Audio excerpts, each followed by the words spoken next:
ناظرین حضرات، السلام علیکم ورحمۃ اللہ وبرکاتہ۔ قیامت کی چھوٹی چھوٹی نشانیوں کے بارے میں لاسٹ حصہ ہم آپ کو بتانے جا رہے ہیں۔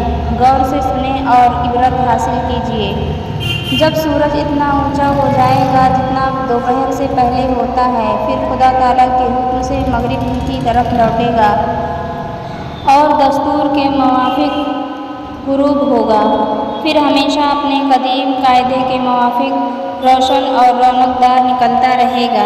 اس کے تھوڑے ہی دن کے بعد صفا پہاڑ جو مکہ میں ہے زلزلہ آ کر پھٹ جائے گا اور اس جگہ سے ایک جانور بہت عجیب شکل و صورت کا نکل کر لوگوں سے باتیں کرے گا اور بڑی تیزی سے ساری زمین میں پھر جائے گا اور ایمان والوں کی پیشانی پر حضرت موسیٰ علیہ السلام کے عصا کی نورانی لکیر کھینچ دے گا، جس سے سارا چہرہ اس کا روشن ہو جائے گا اور بے ایمانوں کی ناک یا گردن پر حضرت سلیمان علیہ السلام کی انگوٹھی سے سیاہ مہر کر دے گا، جس سے اس کا سارا چہرہ میلا ہو جائے گا اور یہ کام کر کے وہ غائب ہو جائے گا۔ اس کے بعد جنوب کی طرف سے ایک ہوا نہایت فرحت دینے والی چلے گی، اس سے سب ایمان والوں کی بغل میں کچھ نکل آئے گا جس سے وہ مر جائیں گے۔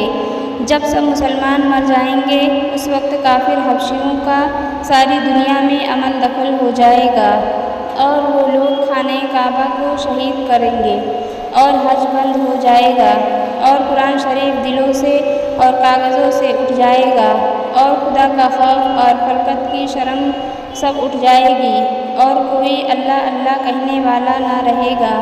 اس وقت ملک شام میں بہت ارزانی ہوگی۔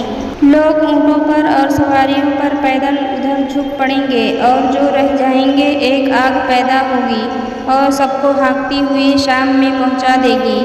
اور حکمت اس میں یہ ہے کہ قیامت کے روز سب مخلوق اسی ملک میں جمع ہوگی، پھر وہ آگ غائب ہو جائے گی اور اس وقت دنیا کو بڑی ترقی ہوگی۔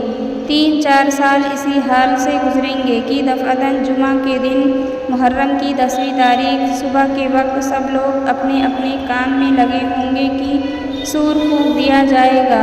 اول ہلکی ہلکی آواز ہوگی، پھر اس قدر بڑھے گی کہ اس کی ہیبت سے سب مر جائیں گے، زمین و آسمان پھٹ جائیں گے اور دنیا فنا ہو جائے گی۔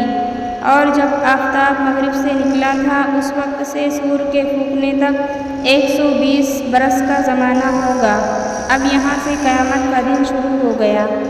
جب سور پھونکنے سے تمام دنیا فنا ہو جائے گی، 40 برس اسی سنسانی کی حالت میں گزر جائیں گے، پھر حق تعالیٰ کے حکم سے دوسری بار سور پھونکا جائے گا اور پھر زمین آسمان اسی طرح قائم ہو جائے گا اور مردے قبروں سے زندہ ہو کر نکل پڑیں گے اور میدان قیامت میں اکٹھے کر دیے جائیں گے اور آفتاب بہت نزدیک ہو جائے گا، جس کی گرمی سے دماغ لوگوں کے پکنے لگیں گے اور جیسے جیسے لوگوں کے گناہ ہوں گے اتنا ہی زیادہ پسینہ نکلے گا۔ اللہ اکبر۔ اللہ تعالیٰ ہم سب کی مغفرت فرمائے اور قیامت کی ہولناکیوں سے ہم سب مسلمان مومن اور مومنات کو بچائے، آمین ثم آمین۔ چینل کو سبسکرائب اور لائک کر کے ویڈیو کو شیئر کریں تاکہ لوگوں کو بھی قیامت کے حالات کا پتہ لگے۔